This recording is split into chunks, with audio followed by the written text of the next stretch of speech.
Magandang araw mga kaibigan. Bigyan natin ng reaction, opinion itong video posted by Billionario News Channel. Interview nila ito kay Congressman Edgar Erese na isiniwalat ng kongresista kung sino ang likod, sino ang nasa likod or utak sa paglantad ng Brave 18 Marines. Ang mga dilawan, ang duda nila, ang pinaparatangan ay ang mga Duterte, ang nasa likod. Kailang iba ang pananaw ni Congressman Erese. Sabi niya, Saldico ang nasa likod nito. Ang title dito is, Erese claims Saldico using ex-soldiers as leverage against government. Pakinggan natin siya. Is trying to get a leverage in this government. Kasi dahan-dahan yung kanyang pagsasabi ng mga detalye. So, parang message, pag diniin nyo ako, ay lalabas ko lahat to. At alam naman natin na si Congressman Saldico ay kanang kamay ni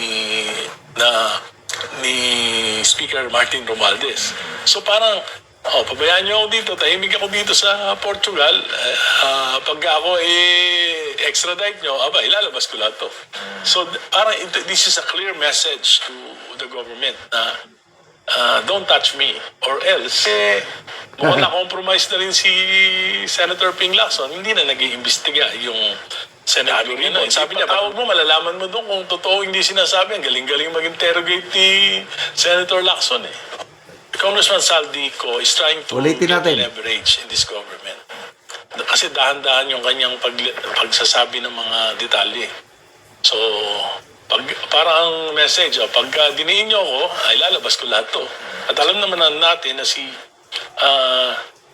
Congressman Saldico ay kanang kamay ni Speaker Martin Romualdez. So parang, pabayaan nyo ako dito, tahimik ako dito sa Portugal, pag ako extradite nyo, ilalabas ko lahat to. So parang this is a clear message to the government na don't touch me or else mukhang na-compromise na rin si Senator Ping Lacson, hindi na nag-iimbestiga yung Senator Rino. Sabi niya, tawag mo, malalaman mo doon kung totoo hindi sinasabi. Ang galing-galing mag-interrogate ni Senator Lacson Just found a new Congressman Saldi. Galing Ngayon ko lang yan naisip ano sa tingin nyo, may posibilidad na si Saldico ang nag-orchestrate lahat nito? Okay, opinion ko lang ito Naniniwala ako dito kay Attorney Baligod na anti-corruption fighter siya, SAR. So, mahirap hikayatin yung 18. Kailan kung mismo si Saldico ang nasa likod nito, ay madali. Dati nilang boss Kaya hanggang ngayon, tawag pa rin nila boss. May nagtrabaho, sabi ni Atty. Baligod yung pinakamatagal 9 years na nagtrabaho kay Saldico. Matagal yon. May iba, 7 years, 5 years, 3 years, 2 years. Ganun. Yung Brave 18 na yan. So, kung ako yung tatanungin, may posibilidad, although not sure, di natin alam.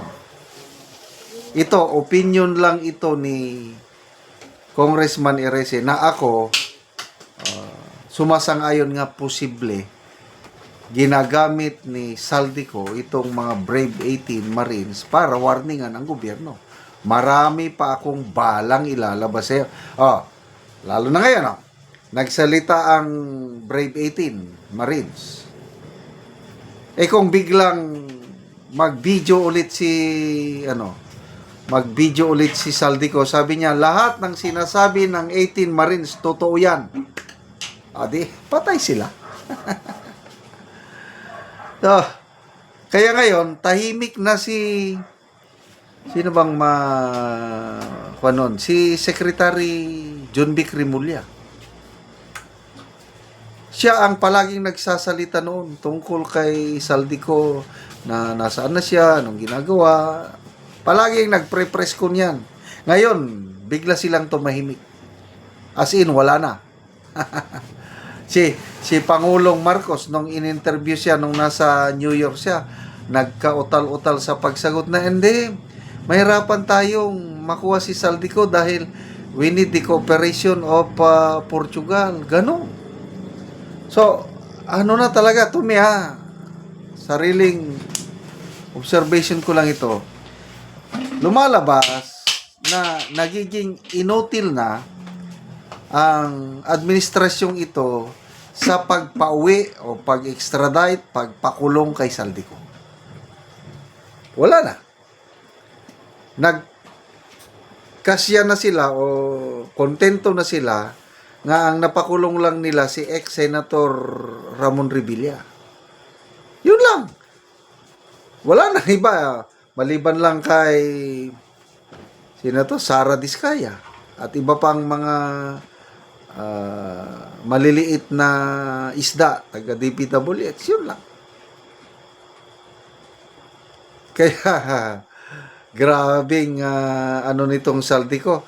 Kanina, nag-trial na doon sa Sandigan Bayan, napanood ko yung balita na itong si ex-DPWH Yusek Bernardo nagtistigo doon.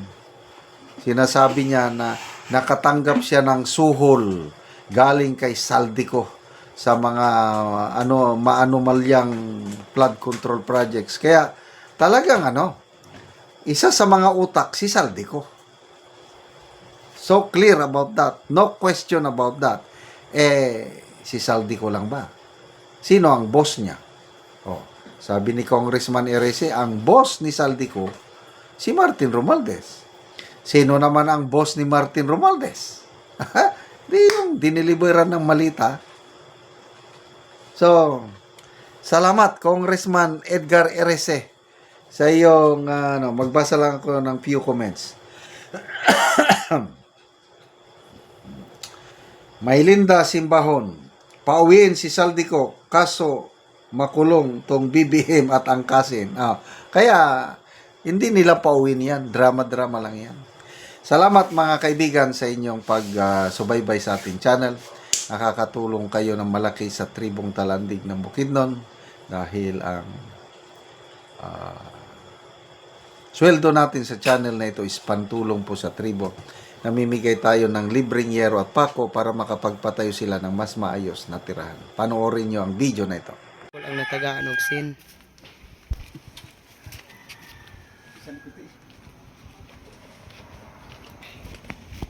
So mao na ni ang iyang balay.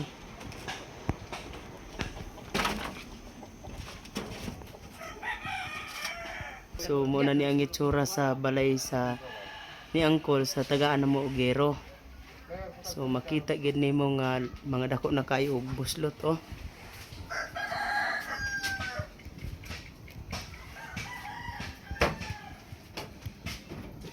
Mga dako na gid kayo og buslot.